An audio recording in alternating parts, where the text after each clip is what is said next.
we are now dealing with the constant acceleration graphs portion of the test. So now we have graphs where our velocity is changing, but it's doing so at a steady rate. So I've got some calculations to do, and we're going to jump in and go ahead and do that. So for part A, we want to know the acceleration of the object from 5 to 8 seconds. I'm going to be very strict in how I calculate this in this solution because I want to be really clear. So at 8 seconds, the object has a velocity of 0. And at 5 seconds, it has a velocity of 2. So to get the acceleration, let's just remember that's the slope of the velocity graph. So that's going to be 0 minus 2 over 8 minus 5.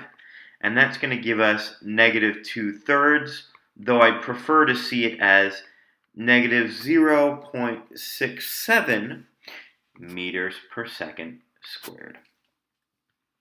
All right, so there's that. Next, we want to know, is the object moving from 0 to 5 seconds? It absolutely is. Yes, at a steady velocity, or a steady velocity of 2 meters per second, or 2 centimeters per second, and that should be centimeters per second squared, forward. Excellent.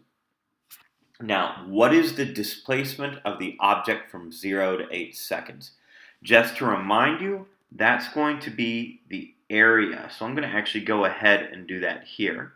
So if we actually look at this area right here, that's an area of 10, because it's 2 times 5. This width is 5 seconds, and the length is 2 centimeters per second, so we get 10 centimeters of displacement here. Now this is a triangle, and it has a base of 5 to 8, yes, 3, and a height of 2, so the area there is 1/2 base times height, so that's 1/2.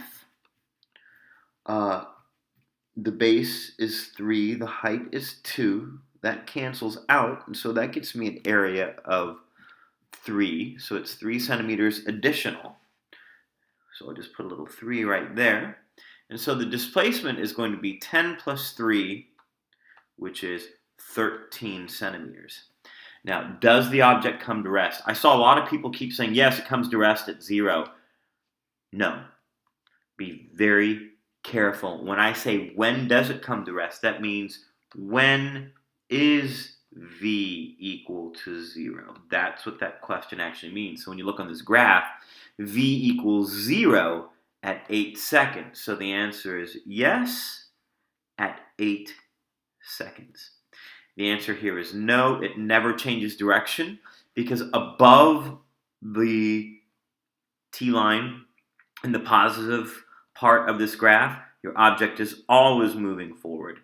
And when we go below the t-axis, that's when you're moving backwards, just as a way to keep track.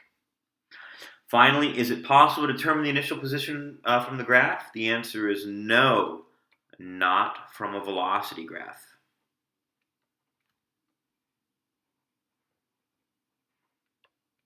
It is not possible to determine position from a velocity graph. So that is question number 5. We'll take a look at question number 6 in the next video.